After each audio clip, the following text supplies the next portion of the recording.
Hi, I'm Jason Warnke, lead combat designer at Ascendant Studios, working on Immortals of Aveum. I focus on the core gameplay loop, the combat, and the meta gameplay, and well, just a lot of fun stuff, I think. Yeah, and I got to see the game. Also, got to play the game behind the scenes. But I'm very excited to actually talk to you about this, man. I'm We, excited to talk to you about it. yeah. Let's talk about how you guys came up with the concept, man. Of instead of being a first-person shooter, this is a first-person magical shooter. Am I correct?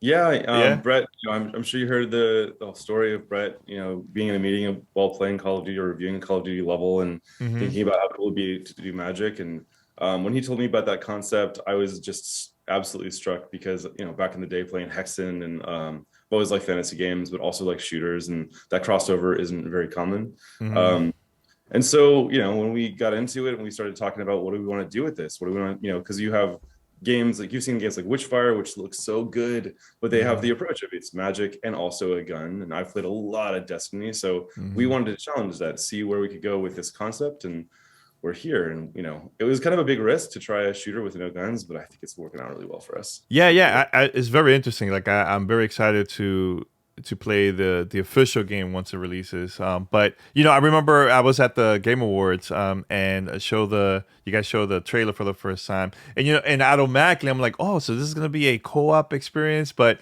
once I heard it was a single player experience, I was like, you know what, I think that's good because I seen a lot of studios just working on multiplayer, and I just love the whole concept of just playing single player campaign, especially when it has like a really good story. So Yeah. how was it for you guys? Showing that to the world for the first time back in December, man. I know you guys were very excited behind the scenes, right? I'm beside myself. I think the entire studio is just kind of alight with excitement, showing off the game and getting to talk Mm-hmm. about it finally after 4 years. Mm-hmm. Um, And a little bit about what you were saying before about multiplayer and single player. We have one of the best writers in the industry, Michael Kirkbride. Brett is great as well, and it's just the writing of our game and the story of our game is really interesting. And so I love co-op games. I love multiplayer games. I play a lot of Warzone on my own. And so working on that stuff would be cool. But this product that we're making is very unique, very interesting. Mm-hmm. And I don't, yeah, sorry. Yeah, it's all good. It's all good. So tell us a little bit about the main character in this game. Does he start off with these powers, or eventually he start discovering them, or how's that going to work in the game? Yeah, Jack is what we're calling an unforeseen. It's a person who was born without innate magical abilities, and then they erupt in a moment of high stress or trauma. Mm-hmm. Yeah, I noticed that there's different colors in these powers. What you could tell us a little bit about that? Yeah, in the world of Avium, when someone displays magic, usually it displays in one color. Maybe sometimes a special person might have two colors and be a diarch, but Mm-hmm. Jack is very rare and he has the ability to cast all three colors. It doesn't make him innately more powerful than other Magni because he can't specialize like a single color Magni might, but it gives him a wide variety, which is something we want to pass on to the player. A huge kit of spells to play at all times. Um, Different spells for different moments. You might find yourself up against a specific enemy color, which our gameplay, well, at a high level, our gameplay is about choosing cool spells you like and choosing cool gear, building out a kit, a talent tree that really supports your playstyle. And then under that, we also have the Simon Says spell versus spell concept, where enemies can cast spells that are defensive spells. Sorry, enemies can cast defensive spells that protect themselves in a particular way, and it's color coded, so you will see a blue shield and you will want to use blue spells to pop it quickly. Other spells are still effective, but it's always best to use the same color of the enemy spell. It's always best to use the same color offensive spell against an enemy's colored defensive spell. Mm. Yeah, which one is your favorite one? Because I seen multiple. I seen the green one. I believe a red Oh one, man, blue, right? Yeah. there's three different play. Like we're supporting three major play styles, and then there's subvariants of those play styles. So Mm-hmm. if you're going blue, you're going sniper. You want those perfect headshots. You want those hit scans. You're putting up this big shield and you're turtling. Mm-hmm. And the shield we don't have a lot of cover in our game. We bring our cover with us. So the shield spell slows you down. So you're defensive. You're taking this stance and you're fighting. Hmm. And when that breaks, then you have to run, right? We're playing with a run and gun green style, which is a lot of projectiles, very fast SMG style or LMG style. And that they all home, you can kind of bullet bend into people's heads for headshots. And the defensive element of that is blinking around, teleporting, being evasive. So your armor is always going to be low. Hmm. But my favorite, my play style is the Berserker. It's the red class. It's The all about red class. Okay.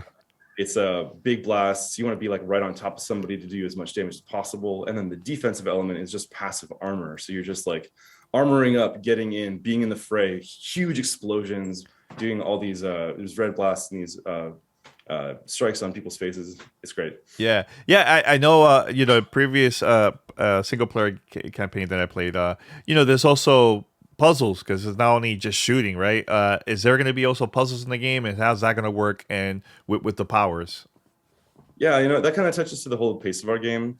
Our Hmm. game is mostly combat, but we have this. Well, I shouldn't say mostly combat. Our game is all narrative. It's mostly narrative game. Hmm. It's built in this hub and spoke elements or pattern. So you go into a level, it's linear. You get this great story, you get this great dialogue. You do these big fights, these big bosses, and between all of that, we have these slower moments where you go to an old ruin, you see a puzzle around the room and a locked door, and you're like, I gotta figure this out to get out. And also, as you're exploring, as you're doing these story levels, you're gonna see stuff that you can't do at that moment. So we have a bit of Metroidvania around the world, a lot to explore and a lot to find if you're curious and hungry for that kind of stuff. What is it that your favorite thing about working on this project, man? Because I feel like you guys, this is like a passion project. Like you guys are very Yeah. excited. You guys been working this for a while, and it's hard to keep this as a secret for a very long time. You know what I'm saying? So, what has it been like your favorite thing about working on this project with the team? I That's impossible to answer, right? Like I Hmm. love what people are doing with the narrative, the writing. I love seeing the level designers making incredible levels and puzzles and taking the combat to the next level. Hmm. I'm really gratified having been able to do some secret bosses. So there's certain things that I've got to hide in the game as a ex Call of Duty, zombies designer. Hmm. And just all of the combat, seeing how people are going to build out their kit, seeing how they're going to engage in combats. I was gonna ask you, man. Like coming from working on a big project like Call of Duty, well-known first-person shooter, and going to this, like, how refreshing was that to try something new, totally new and unique? I mean, my career has been pretty varied. I've worked on freemium games. I've worked at Zynga. I've worked on licensed third-person action games. Hmm. So coming to Call of Duty was actually a really cool experience because I got to see how this machine built high quality, $1 million per second kind of games, Hmm. and that doing that for like a number of years was really an interesting learning experience for my career. But getting to come here and have that same kind of focus on quality and then also being able to do something just different and amazing. It's I call this the unicorn project. I'm not sure if I'll ever get another job like this again. Yeah, man, I'm so curious. Like, how was it? Finding out like, oh yeah, we're gonna work on this game. It's gonna be a magical first-person shooter. You guys were like, wait, what? At the beginning, right? I mean, I've known Brett for a long time, so I was like, really, we got to do that? Are you Yeah, serious? yeah. Like what are the well, pinch me and wake me up. Like, am I dreaming? This sounds awesome. Yeah, definitely. What are the inspirations of like coming with the game design, like the levels, also maybe just like the shooters and everything like that. Like how that helped to come up with the concept for this game. Was there any inspiration from that? Oh, I mean, everything. We've all communally played God of War and Hmm. loved it and loved their approach to story and the way that they built out their levels. Played it absolutely humongous amounts of Destiny. Go back to the days of Hexen. How do they approach magic in a first person shooter? Um, Also, Marvel was also. There's just too many influences to really count. And what we did is we took all of these things that we enjoyed and Hmm. we filtered them through like what makes that work for them, what's going to work for us. And again, I'm working with Brett. It's been such a joy because he's also a game designer and he's also the director and CEO of the Hmm. game. So we got to do things like challenge what it means to be what it means to be a shooter. As at its core, we want the game to be intuitive, even though it's not guns. We want that controller feel to just be like, you sit down, you start playing, okay, I can move with the left stick, I can aim with the right stick, I can jump with A, I can shoot with R2. And then we got to challenge things like, well, do we need a crouch? I don't know if we need to crouch. Instead of crouch on B, why don't we put blink? So now we have a basic mobility ability, blink, which you can use defensively or offensively in combat. And then, lethal grenades, usually put the lethal grenade on the right bumper. So that's where we put our fury spells. Those fury spells are, we have a big spell book, so you can cast a whole bunch of those spells at any given time. And then the other thing we challenge was our left trigger. Do we need an ADS? I don't think so. So instead of doing ADS, we have these things called control spells.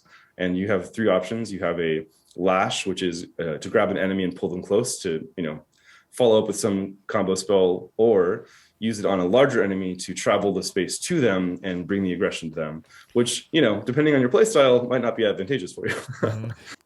And then the other 2, well, I guess I could just, would it be nice to talk about all the spells? I could talk about go ahead. Yeah, definitely. And the other 2 control spells are, we have a limpet spell, which is it casts out this little loogie of green magic that sticks to enemies, and it's a time spell. So as long as it's attached to something, it slows that character down. And then the last one is a on-demand stun called Disrupt. So you time it against a big enemy's attack. You can stagger them out of a big hit, but it also performs a counter spell. So if you see an enemy caster doing something and you bring out the Disrupt totem, you can counterspell them out of that, creating a big burst of energy and knocking people around out of it. The thing that I really like about this control spell concept on the left trigger is it performs a similar concept to what ADS is. ADS is about helping you aim on their head and knocking some headshots. This is not the same exact thing, but it gives you that same kind of freedom and that kind of breadth in combat to line up your shots perfectly. Like slow down a big brute character, get that. We have a strike spell called Javelin, which is it's the heavy blue strike variant. We haven't even talked about that yet. Sorry. Yeah, go for it. Each of our sigils focus our magic. So when you're going in for your primary damage, you're using these things called strike spells. Oh, sorry about that. It's okay. You're using things called strike spells, and they are your basic shots, they're your basic fire. We don't have ammo. We have sigil clip. So the amount of times you can fire that before reloading is different for every sigil. So one of those blue sigils is, we have the DRM, we have the DRM style, we have the railgun style that pierces through enemies, and one of them is called Javelin. So you get that. We did sneak in a little bit of ADS, and you hold this one down, it summons this big, huge beam of energy, and it punches in your ADS, your view a little bit, so you can aim on that headshot and launch it out and hit them. So comboing that limpet spell with that Javelin is quite fun against large enemies, because your enemies are moving a whole lot, and you just stay right there for a second. I need to just line this up and bam, let's get a good headshot out. Yeah, briefly, you were kind of a little slick there. You talked a little bit about the bosses, man, because I'm very curious about bosses, because that's to me, that's like part of the experience too, man. Like just battling out these like big bosses, How's that going to be in the game? Because I know watching the trailer, there's I think look like dragons flying around. Is that just for the trailer, or those like also type of different bosses that we're going to see in the game? Without spoiling a lot, but I mean, I grew up with Mega Man as my thing. Oh, classic. Like Monster Hunter is I must buy every copy kind of game for me. So bosses are my thing. I love bosses. Our game has a number of bosses, and there's some variants. We do have the dragon. That is a very important thing. It's called the Howler, and we have. But Magnus versus monsters is cool. We do have a bunch of those, but we also have Magnus versus Magnus fights, and some of those are the toughest and most visually intense and striking fights in the game. And we even, we have some secret bosses in the game as well, which I can't talk about. Oh, that's cool. So badly. Yeah, I mean, is it something that I have to do a lot of replay to figure it out, or is like something like that, or at least can say that? We have some of those. Okay, okay, good. Well, I see myself playing a lot.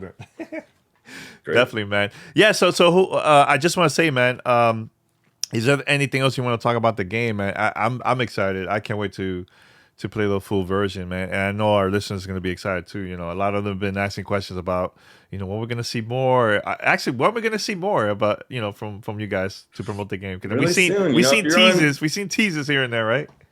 YouTube, you might see a countdown right now, in fact. Oh, there Uh, you go. yeah, the last thing I'd want to say is one of the things that I want to express to everyone is we've put a lot of effort into varying, gear. Our gear is not, we are not a looter shooter. We are a classic ARPG in that our loot is particularly named. It has descriptions and stats, and you can only find those pieces in one place in the game. So when you find something, it's special. And so early on, you might get some gear that starts supporting your play style. You might find some talents that are building out towards a play style, like maybe you're going to that turtle sniper, for example. Mhm. And later in the game, we start to introduce gear that starts to alter your base spells. Like we have that big Shatter Fury spell that sends off that kind of rumble and then humongous spike explosion. We have a sigil in the game that it doesn't keep pace with the damage of other sigils. It's a lower base damage, but it replaces that single shatter with a triple shatter. And it's very cool. Yeah, no, I just want to say, man, congrats to you guys, and I'm glad that this is getting a lot of great feedback from the gaming community, and I hope much success for you guys, man. I really want this to be a huge thing for you guys, man. So, Thank you. thank you for taking your time to be on the show. Thank you so much. Pleasure Thanks, chatting with you. no problem, man.